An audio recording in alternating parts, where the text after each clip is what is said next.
So over the past couple of years, I would say that I've become somewhat obsessive with the idea of raising my standards.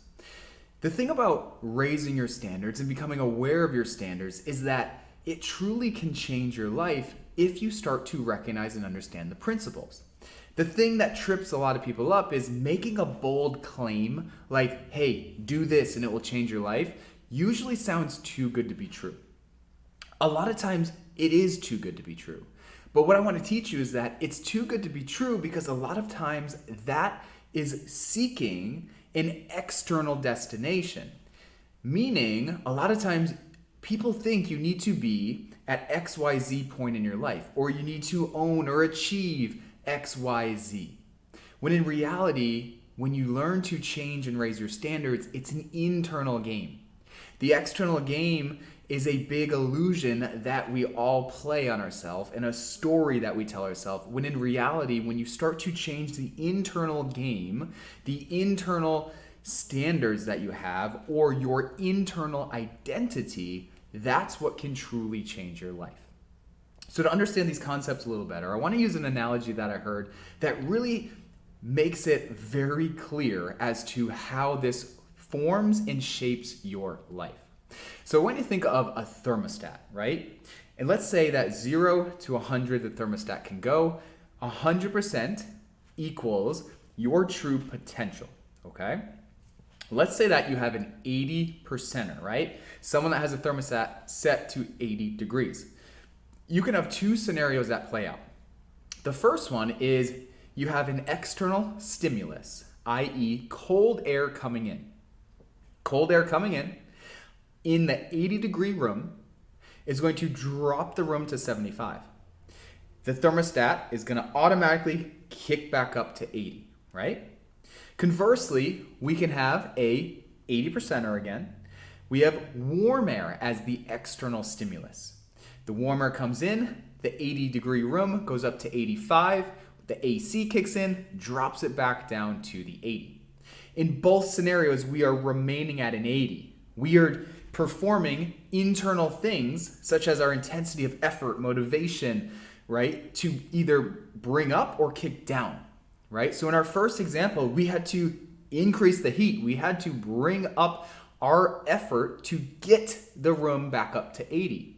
And the other one, we had to cool it down. We recognize we're too hot. We have to get out of that. Our momentum's too high. We have to drop back down. Here's how our standards work. Subconsciously, we all create these standards and we're different numbers on our thermostats. We need to seek and learn how to get to 100, right? The problem is because of comfort levels, we always go back to where we feel comfortable. So how do we start to change this, right? There's 4 ways. The first way we need to change this is understand your purpose and intent. The reality is, if you don't know your purpose and intent, you're not clear. Clarity equals power, right? So if you're not clear on what you're doing, where you're going, you will never have the momentum, the effort, the strategies to continue climbing that thermostat scale, to reach that 100. You will always come back down because you don't know why you're doing something, and then it starts feeling uncomfortable. That 80%er doesn't like living at that 90%. It drops back down. Right? So you need to understand why you're doing something and the intent behind it. When you do, you will magically start to see that your effort will go up. The amount of focus you have for that will go up. You will start achieving whatever you're looking to achieve, go up, right? And then you keep going from there. So the first one, purpose and intent. Number 2 is you need to increase your awareness, right? Do you know that your thermostat level is at wherever it's at? And do you know that when it goes too high, you bring it back down, right? Think about the gym, for example, right? A lot of these examples, I'm just going to use the gym and working out because it's a really easy way to see this. If you're an 80%er as far as the gym goes, and you start working out really hard for a week, what does your body do, right? It either consciously or subconsciously says, whoa, we're working out too hard. We're freaking out a little bit. We got to calm back down. This is unfamiliar. This is scary. My heart rate's really high. I'm sweating a lot. I don't know what's going on. And it ultimately drops you back down, right? And this can be seen throughout our whole entire life, right? Business, careers, relationships, right? All these things happen. So start to increase your awareness so then you can actually change it, right? Because you can't change something if you're not aware of it. The next one is going to be that we need to shock the system or make a commitment to yourself. And we see this all the time. If we go back to our fitness example, we see 30, 60-day challenges. And what happens? People go all out for that 30 or 60 days. These people, their standards were at 80. They're now living and dying and committing to their fitness routine, their nutrition, right? Their sleep, all that. They live and start to learn that 90%. But what happens after the 30 or 60 days? We see it happen all the time. That 90 drops back down. We don't start working out with the same intensity. We start going off our diet. We start disrespecting sleep, right? All these things. But we've learned to get up there and then we get back down. What we need to do instead is understand when we're up at that 90, we need to make it uncomfortable to go back down to an 80.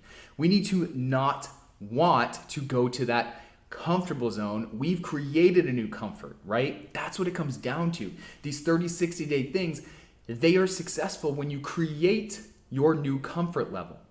It's discomfortable at first. We create that discomfort, turns to comfort. Now we don't want to go back down. These are the people that then continue to excel and progress, right? So really strive to create a new comfort through a discomfort.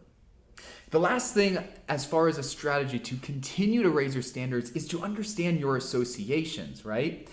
Now, a lot of times people hear this and they're saying, whoa, I don't want to stop being friends with my best friend. I don't want to do that. I'm not saying that. You just need to understand your intent, right? So if you go back to your fitness example, if you're working out at that 90, do you think it will be the most beneficial to work out with someone that is a 70%er? Now, I'm not saying you need to stop and cut ties with them. Maybe you warm up with them. Maybe you guys meet and you're there when they finish, right? And then you do your own workout. You need to start to do what's best for you, but you can do it in a way that's intentful, right? You understand your intent. The intent there is, I want to continue to be with my friend, right? During the workouts. They just don't have the same goal as me. So I intentfully and purposely know I'm going to be with them to have that camaraderie, to have that friendship, to continue to build that relationship. But then when it's time for me to go for my workout, I maybe need to go at a different time or go and do something while they're finishing up or whatever the case may be. So don't think you need to cut ties with people. You just need to have intent behind when you're with them versus when you're not. So those are the 4 key strategies that can ultimately help to keep and continuing to build and raise your thermostat. So hopefully you found that valuable. I really want you to take away from this video that it's not an external game, it's an internal game, right? And the more awareness you have, the better you can be at achieving that continual progression, right? Sure, we said 4 strategies in the videos, but they all have awareness around them. The more you continue to increase your awareness on these things, the more you'll continue to increase your awareness on your standards as it relates to your thermostat. Once you have that, you will know the exact strategies that you need to continue to reach your 100%, which is your true potential.